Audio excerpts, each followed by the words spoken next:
Hi, this is Levi from InterNACHI Marketing again. Today I'm going to run through a wordmark logo, so like always I'll start out with some recognizable wordmark logos and just quickly run through them. So Coca-Cola, long traditional signature. It's kind of kept the style like the original brand of like very traditional kind of signature logo. It's friendly. These accents are really dramatic, so it gives it kind of personality and flow. Google, playful, like you've got these primary colors, blue, red, and yellow, so it's kind of playful, and then the green thrown in. Very symmetrical, very like clean O-L shapes, very modern kind of logo.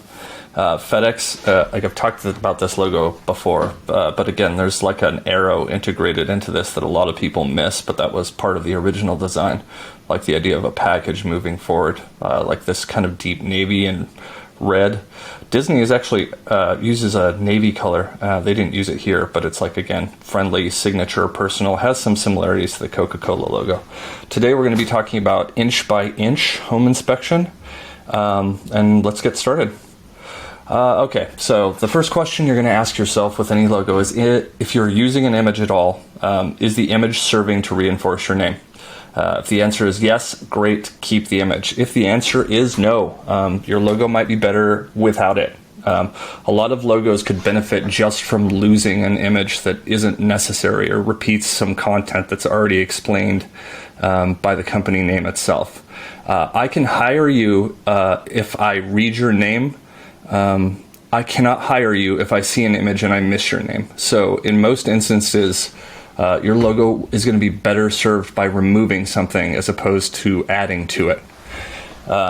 So again, to reinforce that, this is what you want people to remember. Anything you use is to reinforce the specific and unique part of your company name. You want people to hire inch by inch. You do not want them to hire any home inspector. You want them to specifically hire you.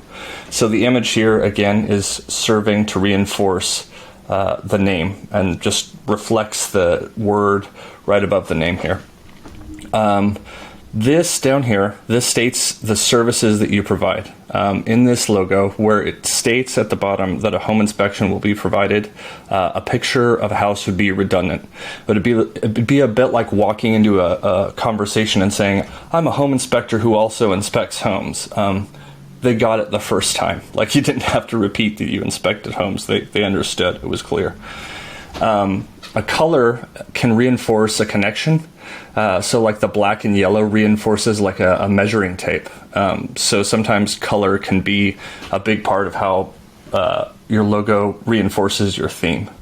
Value, which is how light or dark a color is, makes a big difference. This logo, you can't take this yellow and put it on a white background, because I'm gonna miss that, especially when you scale it down. So you have to be careful with like lighter colors like yellow. They're great for background colors, but they're not great just as like standalone colors, because it becomes hard to read because yellow is so close to the white behind it. So font contrast, inch by inch. A lot of the interest created in this logo is created by this like small by between the 2 inches. It's just a scaled down, thinner version of the same font. Font contrast, when you don't beat it to death, when every letter isn't a different font contrast can make a logo more interesting. So here's another example over here where I used a serif font and paired it with like a sans serif font. And the logo is interesting because of the relationship just between these 2 fonts. Anyway, I think that about covers it for inch by inch. Again, if you have any questions, you can go to marketing.nachi.org, and thank you for watching.